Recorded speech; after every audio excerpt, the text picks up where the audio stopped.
G3 curve continuity. G3 curve continuity is coming in the new version. Now, let's take a look. It is available both in sketch environment and wireframe environment in similar ways. Now, we take wireframe as an example to make a simple demonstration. For through-point curve, first, we need to select the required point. Then, click on the start point and end point.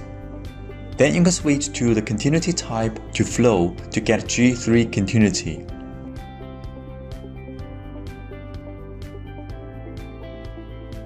For blend curve, it's much easier. Select the start edge and the end edge.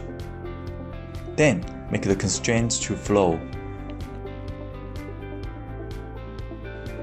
Adjust the weight accordingly. Then you will get a curve with G3 continuity. We can use the Inquire tool to verify the continuity meets G3 requirement or not.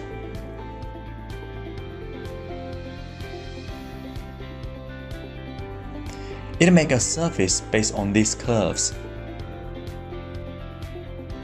It will be much smoother than before.